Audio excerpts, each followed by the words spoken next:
હું પોરબંદરથી છું, હાલ ઓમાનમાં છું. મારી સાથે ફ્રોડ થયેલું છે. મને પહેલાં 19 ડિસેમ્બરે દુબઈમાં બોલાવેલી હતી અને ત્યાંથી ઓમાન મોકલાવેલી છે અને ઓમાનની ઓફિસની અંદર મને રાખેલી છે. ઓમાનની ઓફિસની અંદર એજન્ટ ખોટું બોલી અને મોકલાવે છે, ઇન્ડિયન ફેમિલી છે એવું કહીને બોલાવે છે અને પછી ઓફિસની અંદર રાખે છે.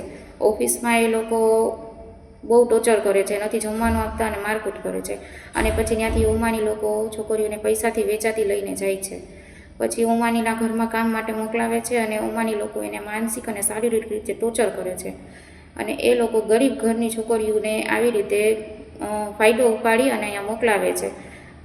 આખા ગુજરાત નહીં પણ બધા રાજ્યને હું એવી અપીલ કરું છું કે કોઈ પણ છોકરી એજન્ટના ભરોસે ઓમાન કે દુબઈની વિઝા ન લગાવે અને પછી જો રિટર્ન થવાનું તમે કહેશો તો તમારી પાસે 3.5 લાખ રૂપિયાની માંગણી કરે છે. અને મેં મારા એજન્ટને ખાલી એટલી માંગણી કરી કે મને એક ઇન્ડિયન ફેમિલી ગોતી આપો, તો એને મને મા અને બેન સુધી ગાળું આપી અને મને બ્લોક કરી દીધી છે અને પૈસા લઈ લીધા છે મારી પાસેથી.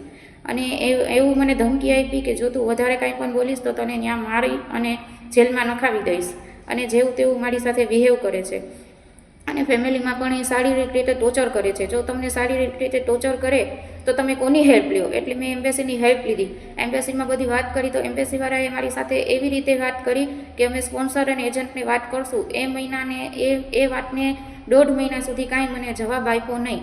1.5 મહિના પછી મને પાછી ઓફિસે મૂકી ગયા અને ઓફિસેથી મને બીજી ફેમિલીમાં મોકલાવી. ત્યાં પણ એ મને એટલું જ ટોર્ચર કર્યું અને ત્યાંથી પછી મને એમ્બેસીએ એવું કીધું કે તમે ભાગીને આવતા રહ્યો. હું ભાગીને એમ્બેસીમાં આવી તો એમ્બેસીવાળાએ મને એવું કીધું કે અમે તમારા સ્પોન્સર એજન્ટ સાથે વાત કરી અને તમને મોકલાવી દઈશું 15 દિવસમાં. આજે એ વાતને 2 મહિના થઈ ગયા છે પૂરા અને એની ઉપર 15 દિવસ બીજા થઈ ગયા છે. હવે એમ્બેસી એવું કહે છે કે અમારાથી હેલ્પ થતી હતી એટલી અમે તમને કરી આપી, હવે અમે હેલ્પ ન કરી શકીએ, હવે જે પણ કરશે એ કોર્ટ કરશે. તો કોર્ટ માટે જવા માટે નથી મારી પાસે પૈસા, નથી મારી પાસે સરખી રહેવાની જગ્યા, નથી જમવાની જગ્યા, તો હું ક્યાં જાઉં? અહીંયા એક ઇન્ડિયન ફેમિલીએ મારી હેલ્પ કરી, થોડા ટાઈમ મને સાચવી, હવે કેટલો ટાઈમ એ પણ એ સાચવે મને. તો મારી એવી અપીલ છે ત્યાંના ગવર્મેન્ટ અને ત્યાંના પીએસને કે મને અહીંયાથી નીકળવા માટે હેલ્પ કરો.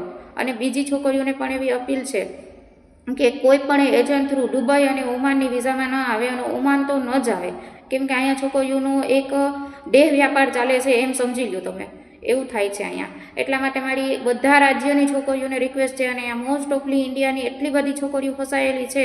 તો મારી મોદી સુધી એવી માંગ છે, નરેન્દ્ર મોદી સુધી, કે અહીંયાથી જેટલી છોકરીઓ ફસાયેલી છે એને સહી સલામત એના પોતપોતાના રાજ્યમાં પહોંચાડે, જે બધી આપણી ઇન્ડિયાની છોકરીઓ છે.